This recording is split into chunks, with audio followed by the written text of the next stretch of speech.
Regarde autour de toi. La plupart de tes décisions ne sont pas vraiment tiennes. Ce que tu penses valoriser, les principes que tu récites, jusqu'à tes réflexes d'autocensure et cette voix dans ta tête qui juge tes désirs les plus authentiques.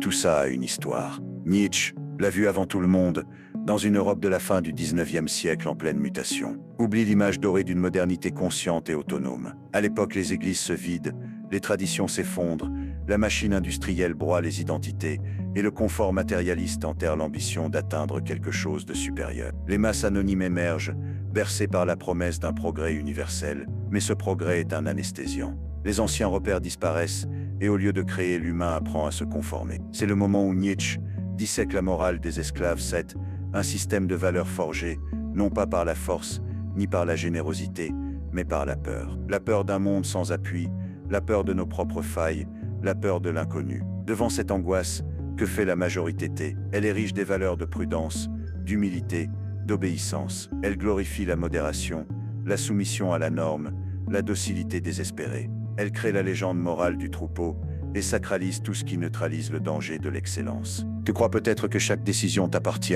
que ta pensée est libre parce que tu as accès à toutes les informations du monde. Pourtant, ce qui semblait externalisé à la fin du 19e siècle est désormais internalisé jusque dans tes réflexes quotidiens. Voilà la ruse suprême de la morale des esclaves. Elle ne se contente plus de s'imposer de l'extérieur, elle s'immisce en toi par l'éducation standardisée, les médias omniprésents et la culture qui érige la passivité en vertu. L'éducation moderne est un filtre anti-brillance, une usine de masse pour rêveurs domestiqués. Depuis l'enfance, tu as appris à ne jamais heurter, à anticiper la norme, à lisser ce qui dépasse en toi. Le jugement critique, relégué au rang de danger pour l'harmonie collective, devient suspect. Tes désirs, modérés, domestiqués, peints aux couleurs de l'acceptable. On ne veut pas que tu t'affirmes, on veut que tu consentes. L'institution a pour but, non pas la liberté, mais la docilité sous couvert d'émancipation.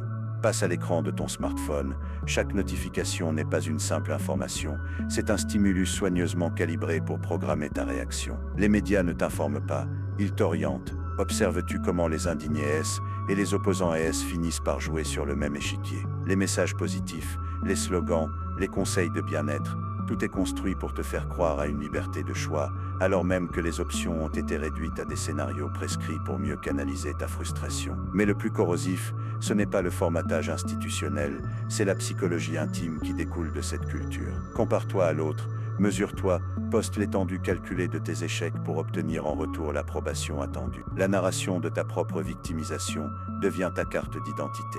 Tu te penses unique dans ta tristesse, alors que cette unicité a été produite en série par la logique de la comparaison sociale et du narcissisme malsain. Si la pensée positive fonctionne, pourquoi l'anxiété augmente-t-elle avec chaque nouvelle appli de méditation? Ici, il faut creuser la définition nietzschéenne. L'intériorisation de la morale des esclaves, ce n'est pas simplement accepter la domination, c'est inscrire dans ta chair les valeurs du groupe, jusqu'à exciser toute velléité de t'affirmer. Tu parles d'autonomie lorsque tu affiches ta douleur sur Instagram ou tes différences sur TikTok. Ce n'est pas la libération nietzschéenne, c'est une répétition raffinée du scénario victimaire recyclé à l'infini sous une forme séduisante, mais tout aussi aliénante. Comme une boisson énergisante au goût sucré, la morale mainstream t'offre une liberté factice qui endort ton véritable potentiel. À ce stade, la question devient brûlante. Chaque notification sur ton téléphone est un rappel subtil que ta liberté a été codée à l'avance. Alors comment pourrais-tu briser le programme? Es-tu prêt à déconstruire l'illusion ou veux-tu simplement choisir, parmi la gamme proposée, la forme la plus confortable de ta propre reddition? Ce qui vient ensuite va te forcer à regarder en face l'impossibilité du demi-tour. Dis-moi, as-tu déjà pris conscience du programme invisible que tu laisses tourner dans ta tête? Ce n'est pas toi qui écris le code. Tu obéis et tu le nies. Sais-tu à quel point ta morale, tes réflexes, tes indignations même ne t'appartiennent pas? Plonge un instant dans l'Europe des années 1880. Nietzsche observe cette époque où les repères traditionnels éclatent, étouffés par la technique, la foule anonyme, la chute du vieux christianisme.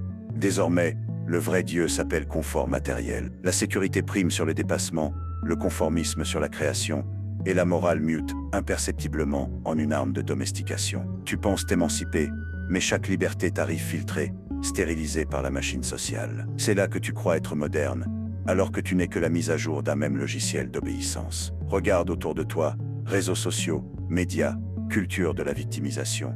Tout encourage à confondre faiblesse et vertu. Tu dévores les contenus qui t'enseignent à célébrer tes blessures, à surenchérir en vulnérabilité, à crier ton impuissance comme un badge d'honneur. Que gagnes-tu à cela, sinon une place fragile dans le troupeau, un peu de reconnaissance éphémère, la sensation d'exister au sein de ta propre servitude. Ne crois pas que Nietzsche disait qu'ici une époque révolue. Il parle, littéralement, de toi. Ta psychologie n'est pas le fruit spontané de ta volonté. Elle est le produit d'une introjection lente, systématique, orchestrée par l'éducation, la culture, l'économie, toutes ces puissances qui veulent faire de toi la matière première d'un ordre social plus docile, plus maniable. Pose-toi la question jusqu'où es-tu complice? Jusqu'à quel point as-tu intégré, sans même t'en douter, ce que tu crois rejeter? La morale des esclaves, ce n'est pas le lointain avatar des opprimés, c'est ta manière quotidienne de célébrer l'amoindrissement, la prudence et la peur de briller. Respire profondément. L'inconfort que tu ressens à cet instant n'est pas une défaillance. C'est le seul signe que tu es encore vivant, que quelque chose en toi résiste à l'idée de finir apprivoisé. Mais sauras-tu seulement en sortir, ou continueras-tu à programmer ta propre soumission?